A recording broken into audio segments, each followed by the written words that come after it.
Thank you. We got Lieutenant Governor here at one of our regular media availability. So, Lieutenant Governor, thank you for being here, and thank you for all the work that you've been doing. We have a number of things to cover today, and I'll jump right in. One is that we're going to have a new Medicaid director, which is really important for us.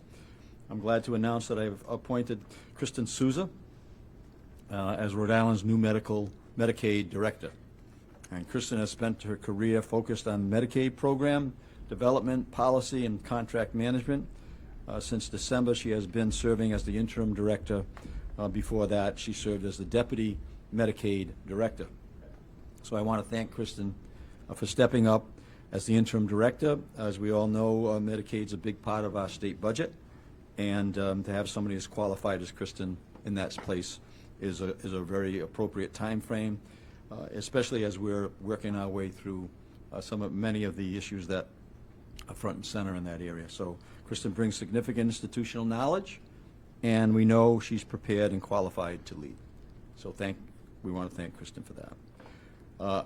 In terms of a DHS transition support team, similar to what we did at the Department of Health, we have an update related to the Department of Human Services. Today I'm announcing that we are putting in place a strong team of leaders to support the transition at DHS while the search continues for a permanent director. You may have remembered that we organized a similar support team at the Department of Health, which has been very successful. And we'll be using the same model as at DHS and to ensure a strong transition, continue access to quality services that improve the lives of Rhode Islanders. I've been meeting for the last 9 weeks in this room with members of the union representation to talk about ways that we can make sure that we continue to service the people that need to be served out of DHS. And in particular, there's going to be a re-enrollment, a recertification that's going to happen on all the SNAP programs. That'll be challenging. That will begin on June 30th. So we're preparing to make sure that we're ahead of the curve, making sure that that process goes smoothly. So the team includes Yvette Mendez, who has been acting director since February. Supporting acting director Mendez will be Liz Tanner from our director of Department of Business Regulation. Ernie Almonte, we're going to pull him in again in terms of the former chief of staff to the lieutenant governor, and he was on the Department of Health transition team, of course, former Auditor General. Chris Abulant, pastor, my deputy chief of staff, who has also served on the Department of Health transition team. And Rosa Di Castillo, my director of community affairs and outreach, who's had a great deal of experience in that area as well. And we'll have a representative from the state's IT department who will join the team in the coming days. We've met with a BJ from the IT department, and we know that it's such an important transition, and a lot has to do with the IT and the preparedness, on that recertification. So the team brings decades of experience in human services, government operations, and leadership, and I'm very confident in their collective ability to ensure DHS remains strong during this transition period. And we know that we've been challenged there before, and we want to make sure that we're not challenged there again. Hello, we got a visitor here. How you doing? I thank them all for stepping forward and accepting these roles during the transition. They, along with a dedicated team across DHS, will continue to ensure we're making progress and improving operations at this critical agency, and we'll continue to work with the staff to make sure that we deliver on the promises that we need to keep. And now one of the news is that today we have a license plate design contest winner. Bud was here to answer some questions on how that all went out, but I'll give you the overview. We joined today by a DMV Administrator Bud Craddock to announce the winner of the Rhode Island's license plate design contest. Nearly 300,000 votes were cast throughout the process, and the winner is Willem Van Lanker, right? Willem? Yep. Welcome. From South Kingstown. He's here today with his wife Betsy and their son Arsen. Did I pronounce that correctly? Arsen. Wonderful. Willem's reimagined the wave plate and pays tribute to the state's iconic wave design with a twist in many ways. It's a symbol of Rhode Island's evolution over the years. I'd like to invite him up to receive a citation that I think I have around here somewhere, Jonathan. Yes, no?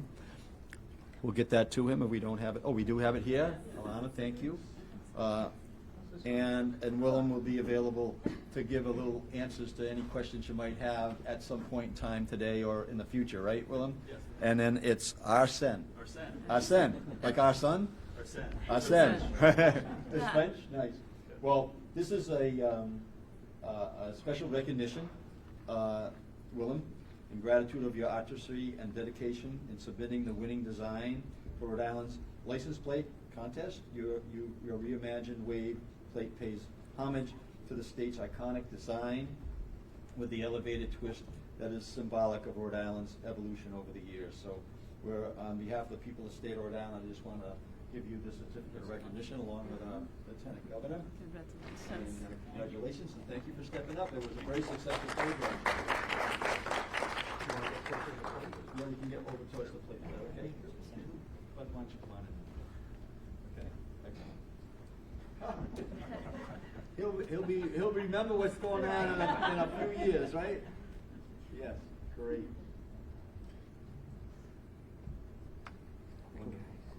Thank you. Thank you. Thank you. But just as you imagined it, right? Good participation, 300,000 strong of people who weighed in, and moving forward, we'll certainly start enacting that. And what's our timetable on that, Bud? Well, our goal. Come on up and just give the timetable. Thank you, Governor, Lieutenant Governor. First off, I'd like to congratulate Will. It's a great design, and I think everybody's going to be very, very happy with it. It was not an easy process. We had a lot of creativity with the submissions that we had. As you know, we had close to 940 submissions by 369 individuals. And it was a tough process for the team of the DMV to winnow it down to the 5 finalists. But I think the people of Rhode Island got it right. As the governor said, close to 300,000 people voted. This particular design received close to 52% of the vote. So it was an overwhelming support for our iconic wave plate, and it also shows that people will not have to change too much. Thanks, Bud. Thank you for your leadership. So I would just finalize by just saying we really thank everybody who got involved in that program. It became a statewide effort, and I think that's what the people of the state of Rhode Island wanted to see. And now we have a new plate design that we're going to move forward on. Before we hear from Lieutenant Governor, I just want to again say thank you to Willem and your son and your wife for being here today and living in our state and really taking pride in the fact that we take pride in our state. So thank you so much. Lieutenant Governor?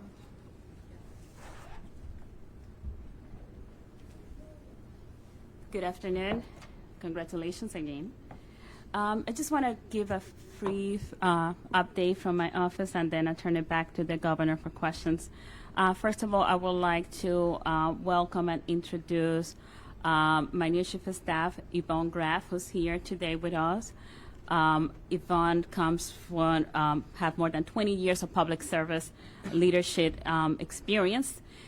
She has experience working in education policy, community development, and land use, and public and environmental health and open government. She worked before as the senior deputy chief of staff for the Providence City Council, and also as a director of policy and planning for the Providence School District. I'm very happy to have her join the team and looking forward to the work we're going to do together. Second, I would like to just do a quick update, highlight on my visit to DC last week to the conference of the National Lieutenant Governors Association. me, together with a few others of the Lieutenant Governor, we had a great opportunity to visit the VP, Kamala Harris. And we were also to hear about her priorities, and also had the opportunity to check in with the Secretary of Transportation, Pete Buttigieg. I was able to highlight to them both the great work that Rhode Island is doing to accelerate our infrastructure work, thanks to the funds that we're going to be receiving from the bipartisan infrastructure law. I highlighted to them, to the Vice President, how with over $100 million the state is going to receive for broadband, is going to help us to make sure that our state close the equity gap and the digital equity gap by making sure that high-speed broadband is as accessible to everyone, and to the low-income community, to the seniors, and also to the areas in our state that has been geographically limited in their access to broadband. I also was able to share with the Secretary of Transportation Buttigieg the impact that $576 million that we are receiving is having and helping accelerate our work, our projects. About 100 projects are being accelerated that translate to $2.2 billion. And this is going to be in an average of 4 years sooner in completion that we're going to have. I also took this chance to invite them to Rhode Island and tell them to come here and see the great things that are happening here in the Ocean State. Also, another thing that I was able to participate was I have to moderate a panel talking about the definition of homelessness, which is a topic that is very close to me. I have been doing a lot of work here in the state about that. The definition from HUD perspective, and was able to learn more about there is more room for what we can do with the current definition, but I'm also looking forward to having more conversations with the Secretary Fuchs of HUD to see how we can make changes and improve. Finally, I just want a couple reminders to everyone. We are in the tax filing season.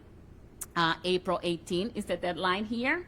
And of course, I want to make a pitch and remind all of you to consider to making a donation to the Rhode Island Military Relief Fund, which provides direct relief for the military families in needs. This is an area that my office works closely with, and we just want to encourage you to consider making a contribution. It could be deducted automatically from your refund. Finally, just a reminder to everyone that the Rhode Island Rebound Hospitality Grant, the deadline is today at 11:59, so you have until 11:59 today. If you have not submitted your application, please make sure you do it. This program provides direct payment for businesses and organizations that suffer a significant negative impact because of the COVID-19 pandemic. So with that, I just want to say thank you, and I'm going to turn the mic back to the governor for questions. Thanks. Thank you, Lieutenant Governor. Brian, start over here. To Bud Craddock, or even the governor too, I'm curious what you thought of some of the two-part question, some of the criticism from graphic designers about the process that didn't involve paying professionals to do this. And I also wanted to ask, it's very similar to the current play we have. It's obviously an explicit homage. Do you think that reflects at all on Rhode Islanders and what they care about? Multi-part question, and number one, I don't think the criticism was well-founded. They could have opted in and submitted designs. We chose not to go through an RFP process to save the state money. We wanted to try to involve the average person in the state, our regular citizens, to be able to have the opportunity rather than just go to a design firm. As it turned out, we have a gentleman who actually has a design background who submitted the winning design, so I think it worked. And the plate very similar to the way, do you think that? Again, a lot of the feedback that I received by email or telephone calls over the last couple of weeks, people loved the wave. They didn't want to see it go, but again, the reason for a plate reissuance is to have something different so that it's readily identifiable as a new plate, so that we're able to get unregistered vehicles off the road and make sure we have our roadways safe for our constituents. Mr. Van Lanker, if you would, tell us about yourself. How did you come up with the winning design? And Mr. Craddock says you have a design background. Tell us about that as well. Just to comment, we will do some follow-ups with Willem afterwards in the sidebar, but go ahead, yeah. Okay. We'll start here. So I'm Willem, excited to be here today. Was thrilled with the reception of 300,000 people, voting in this. It's really, it's staggering or surprising. On this design, as said earlier, I think that we all love the wave plate, and I think there's, a lot of brand equity in the wave around Rhode Island. It's on our highway signs, it's on the side of the DMV building, it's on our RIPTA buses, and so, how can, that become like a billboard that, carries around Rhode Island as cars, go around the U.S. As for myself, I studied graphic design at RISD. Today, I work in technology and software, and so still have elements of design in my work, but mostly in tech today. What does having the winning design mean to you? Really, it means a lot. I was born here. I grew up here. Went to school here. Lived all over Rhode Island. I find that the state's given me a ton, and so it's cool to be able to give something back, even if it's in a symbolic way. Thank you so much. Patrick? For the Governor, non-license plate question. Governor, earlier you said you were looking at potentially either a tax rebate, a gas tax, holiday, or some other mechanism to give money back to the people in this time of inflation and high gas prices. What have you concluded, and are you going to do any of those things, or anything to? Yeah, so do we're, that? I'm sorry, we're still open to the concept. I mentioned before, where there's 3 states that have got involved in it, and the savings that is going to be passed on is very marginal in each one of those states. So I think that we're talking to the General Assembly. Of course, we're open to them. If they decide to move on something, we'll certainly support it. And I think we're looking at the projections of the revenue projections for May to determine whether there's more flexibility in moving ahead right now. And that's, and other than that, I'd be asking the General Assembly and see what they're thinking about this thing in leadership. Brian? Governor, you mentioned the transition team at DHS. Where do things stand with the new health director? You have a number of openings. Do you expect to fill any of them? Or, it's a tough political climate with the primaries coming up later this year. And are you having a hard time filling some of these positions? And where does that stand, especially the health director's position? Well, the main thing that we want is make sure that the departments are running smoothly, and right now DHS is running smoothly, and we thank Dr. McDonald for stepping up. We'll start the process for a permanent, replacement there, and during the summer months, and we'll reactivate the team that has been put in place, and we'll add to that team. So, so we're happy where we are right now. The transition team that's working there on unveils, as well as Ernie Almonte and Pastor Chris, along with the team that's there, a great deal of progress is being made, and we're going to continue to work on it. Obviously, when Dr. Nicole Alexander Scott left and there was that consulting contract, part of that came under criticism for how much he was getting. Part of that contract was to work during the transition for March, April, and May. We're now into April, and there isn't a permanent director. Do you still feel like you're getting your money's worth out of that? Yeah, so contract? we've been in contact with Dr. Alexander Scott. We've tasked her with looking at how we can get grants and support grant strategies in the in that department, including we're finishing off the grant for the health lab right now, which is $80-some-odd million, and so so finishing up in those areas is going to be very beneficial to the people of the state of Rhode Island. I would expect that in grants and other value to the state that will far exceed what currently the Dr. Alexander Scott is getting paid. Right? How are we doing with the new superintendent for the state police? Are you have candidates? Are you meeting with anybody? Yeah, so we're on a time frame. We're expecting that that we'll meet that. I've had 4 different interviews with people from Rhode Island, and And out of that, I know that we'll have a good candidate, and we'll be working with Colonel Manny in terms of the transition, which I believe ends at the end of this month. So we'll work on that. But interviews are going on. Governor, In the state police? 4 people from the state of Rhode Island. Governor, With as you law know, enforcement the experience. Attorney General has appealed the Superior Court decision on Mario's law to the Supreme Court. Is that a decision that you're good with? Yeah, so we realize that the Attorney General has elevated it to the Supreme Court. There's certain things that the governor has authority over and certain things that he don't. So the parole board is the individuals that, certainly have that authority. I've never directed the parole board to release any or continue to incarcerate anyone. So I think. Those that it's not the parole board, it's the Department of Corrections, and they do answer to you directly. So I just wanted to know, would you? Yeah, so it's a parole board decision. Parole board said there wasn't a decision. This is in the court documents. Well, that's my understanding is that it is a parole board decision, and that if the General Assembly introduces something, we'll take a look at it. But right now, I think the Attorney General is going to get an answer that he's looking for, and we'll see how that works out. Yep. Governor, this could be for you, and but you can also step in here. Is there any progress on the bill that would give undocumented immigrants licenses? And what are the talks with that in the General Assembly?